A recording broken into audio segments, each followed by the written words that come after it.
Chec cu cireșe, caise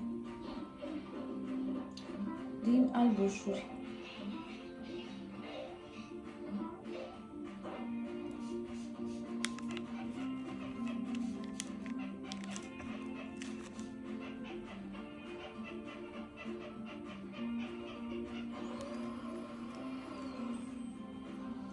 E foarte așa, nu știu cum să, fluffy, moale.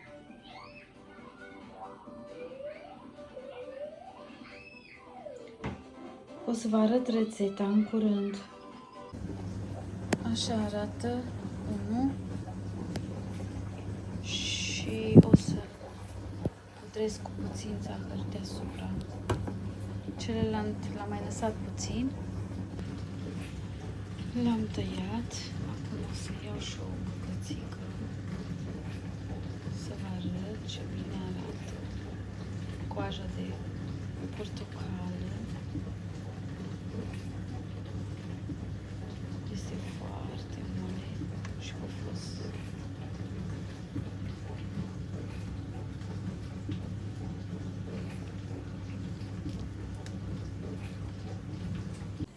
Am aici 357 de grame de albuș.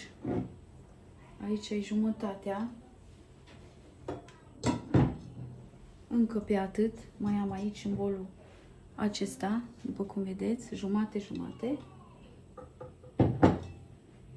Peste albuș o să pun un praf de sare. Așa. Punem un praf de sare peste albuș.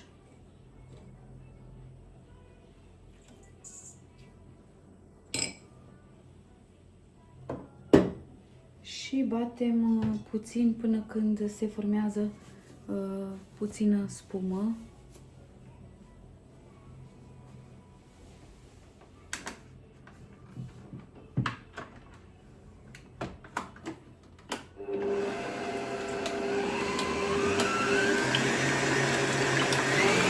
După ce s-a format spuma, adaug zahărul.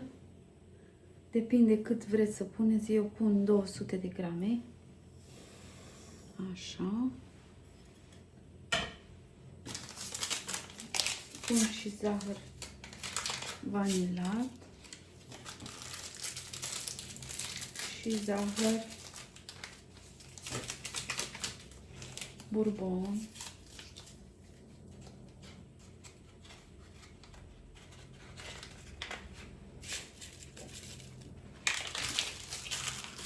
Și puțină zeamă de lămâie.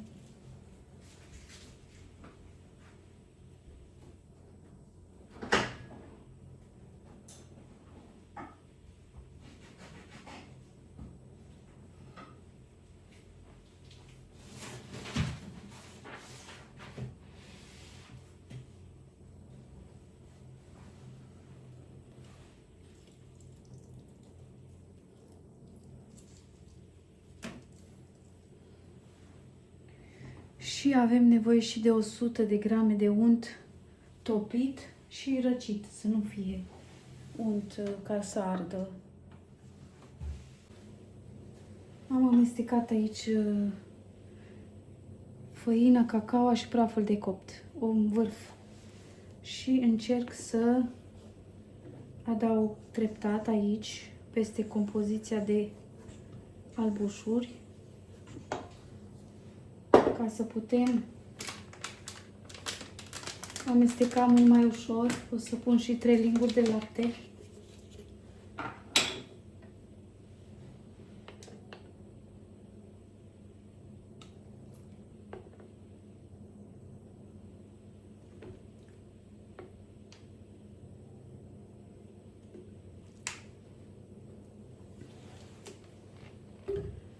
Și 3 linguri de ulei.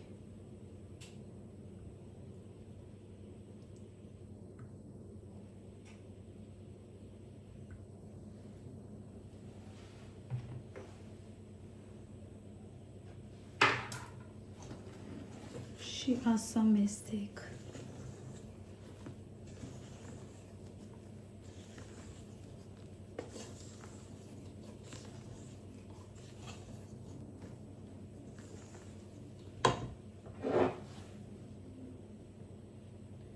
Normal, cacao nu trebuia să o pun acum. Trebuia să pun doar în 2 linguri, 3 de albuș, să o amestec. Și apoi să pun deasupra checului ca să aibă așa o culoare și alb și cacao. Dar atunci când filmez, bateria, memoria telefonului nu prea mai este disponibilă și mi s-a tot închis și din cauza asta am uitat că trebuie să iau din albuș 2-3 linguri și să amestec cu 2 linguri de cacao. Și asta era la ultima dată când puteam să pun cacao printre sau deasupra. Dar e ok și așa. Așa. Dar telefonul meu de 2-3 ori a trebuit să mai șterg din videoclipuri ca să pot să filmez rețeta asta și m-am încurcat. Dar oricum o să iese. Acum verific să văd dacă nu arde untul. Aici am 100 de grame de unt. Și pun și unt.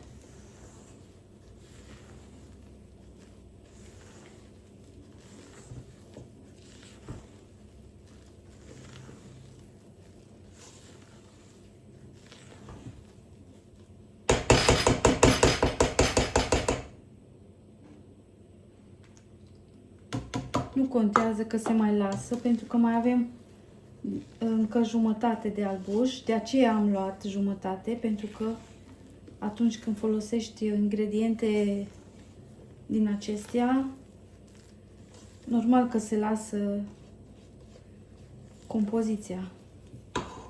Mai ales că nu este nici gălbenuș. Doamne! Și aici o să pun compoziția de albuș, pentru că ați văzut că s-a mai lăsat de la făină și de la unt și încorporăm frumos. Dar trebuie să-mi iau o altă spatulă, că asta nu e o spatulă dreaptă, e cam ca o lingură. O să pun și puțină coajă de portocală și lămâie aici. Foarte bună. Și încorporăm ușor. Setăm cuptorul la 180 de grade.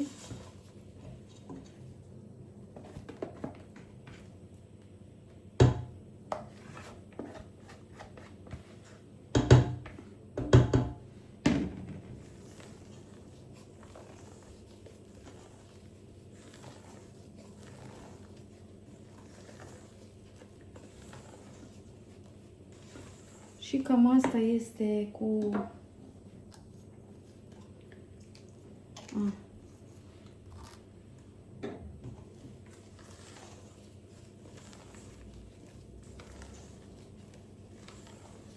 aluatul pentru cake.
Aici am, cred că sunt Cireșe, da. Cireșe.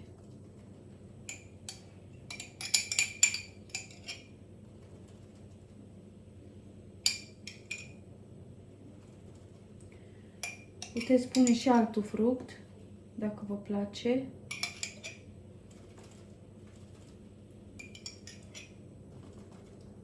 Eu am pus data trecută și caise din compot. Dar am văzut că nu mai am și așa că nu o să mai pun.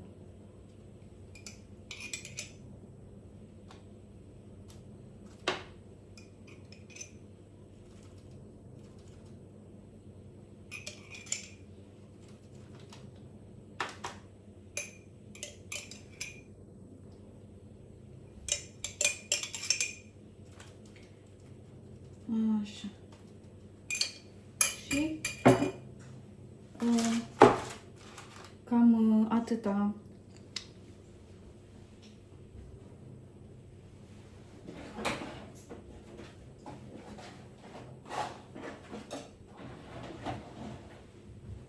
O să iau un frigărui din asta să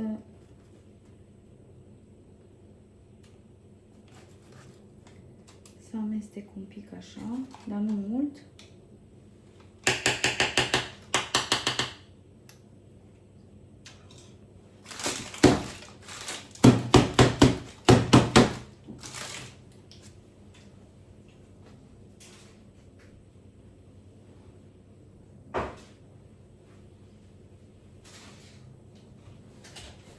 Am uitat să vă arăt, așa arată acum, înainte să-l pun la cuptor.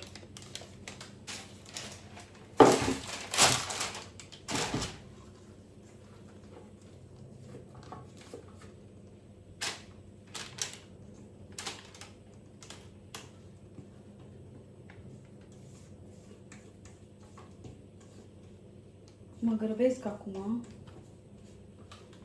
și de aceea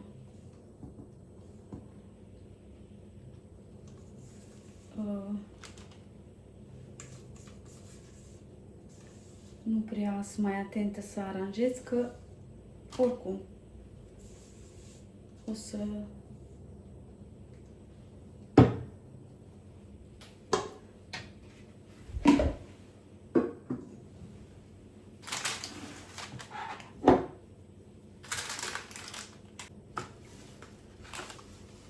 cred că unul o să iese mai mare, unul mai mic, dar na, dacă aveți o preferință să fie mai înalt, puteți pune numai unul, dar să fie, eu trebuia să am o tavă mult mai mare, o din asta, tavă, da, de cozonac.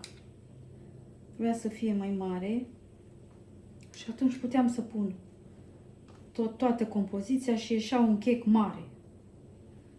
Dar tăvile astea sunt mai mici și chiar dacă iasă unul mai mare, unul mai mic, nu mai contează.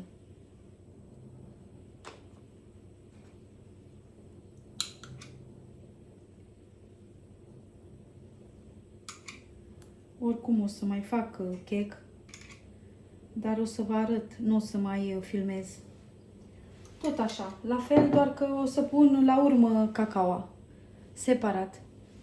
Să fie mai marmorat, așa, și alb și cu cacao. O să fiu mai atentă.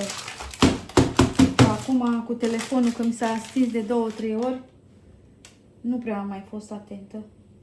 Și am amestecat făina cu cacao la oaltă. Dar ingredientele sunt aceleași. Nu se schimb nimic. Aceste ingrediente le folosesc și la celelalte checuri care o să le fac din albușurile, din jumătatea de albușuri. Și le pun la cuptor, le mai pun câteva migdale deasupra și le pun la cuptor la 180 de grade pentru 30-35 de minute, cam așa. Și asta e rețeta de checuri din albușuri. Ca să vedeți puțin mai bine, am folosit migdale din acestea. Așa. Și am pus deasupra la amândouă. Și acum o să vedem ce iasă. Eu vă mulțumesc tare, tare mult că ați vizionat acest videoclip. Sper că v-a plăcut rețetele cu checurile acestea minunate și gustoase, doar din albușuri, ați văzut. Nu e mare consum de, să zic așa, de multe ingrediente.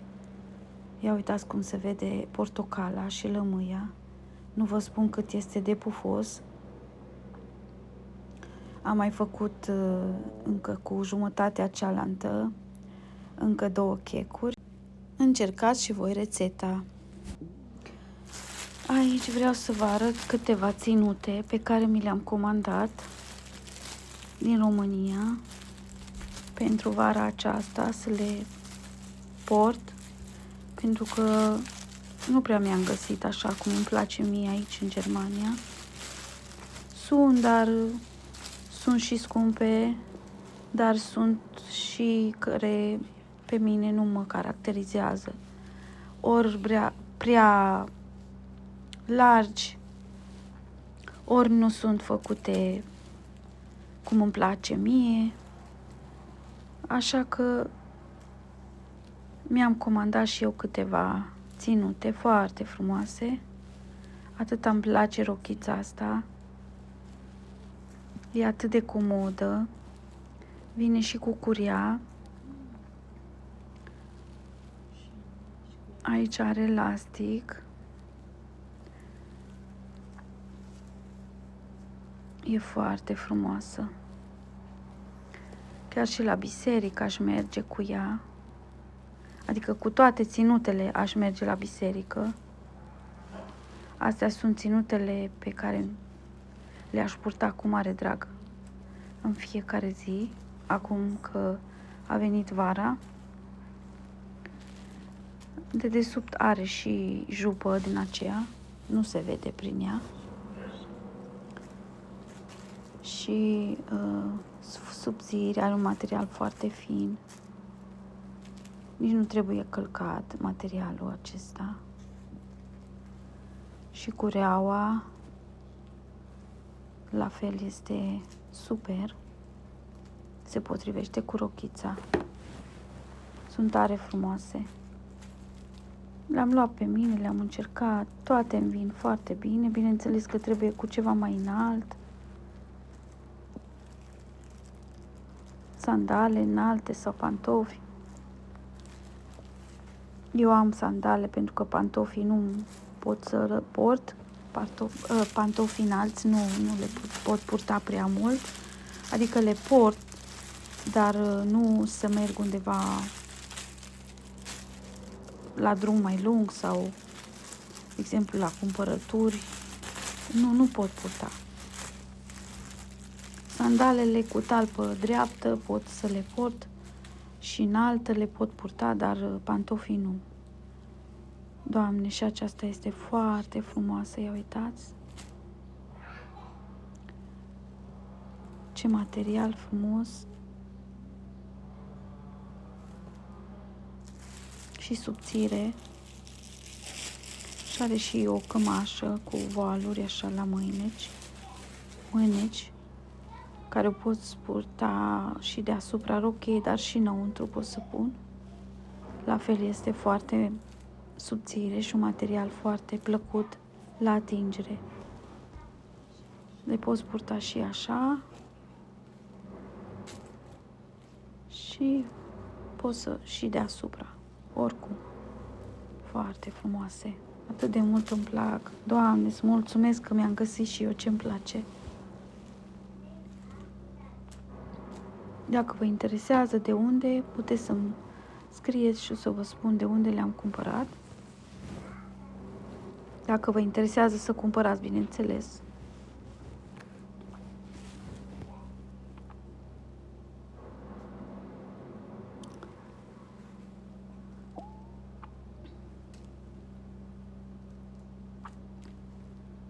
Mi-am mai cumpărat câteva rochi, o să le filmez și acelea, dar în altul videoclip, pentru că acesta am făcut și checurile și să nu fie prea lung, să vă plictisească, să nu aveți timp să vă uitați până la capăt. Am zis totuși să vă arăt câteva din ținutele pe care le-am cumpărat. Mai am, dar o să vă arăt în altul video celelalte. Vă mulțumesc tare, tare mult că ați trecut pe la mine, pe aici, prin videoclipurile mele. Mulțumesc pentru că v-ați abonat și sper să vă placă în continuare videoclipurile pe care le postez. Depinde și eu când am timp să postez. Cu mare drag o să postez. Să aveți o zi binecuvântată. Și încă vreau să vă spun ceva, încă la începutul acestui an v-am spus că aș vrea să, înainte de să postez o rețetă, să postez și un mesaj biblic, un verset sau un psalm. Dar Dumnezeu să-mi dea putere, uneori nu am puterea să vin în fața voastră să citesc. Am și eu încercările mele. Uneori sunt mai slabă la citire, uneori sunt mai slabă la rugăciune. Dar să mă ajute Dumnezeu măcar să fac asta, să nu mă vadă nimeni. Chiar dacă nu filmez, acolo în cămăruța mea,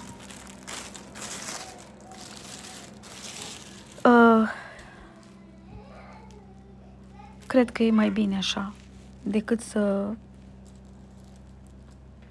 Când filmezi îți ia mai mult timp să stai, să aranjezi, și uneori nu prea am tragerea aceea de inimă. Uneori îmi place să citesc în privat și să mă rog.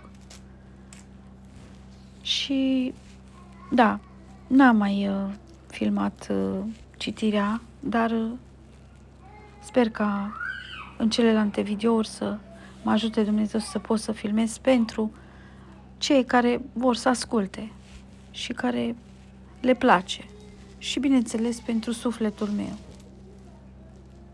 Asta fiecare trebuie să fim conștienți în fiecare zi că trebuie să facem treaba asta, pentru că suntem datori.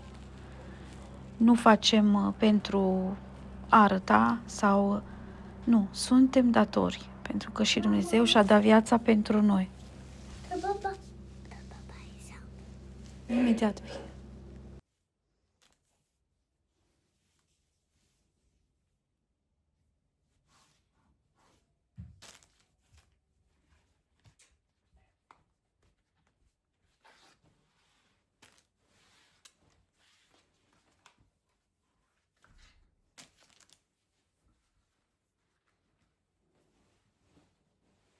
Lasă-le acolo, Rebecca.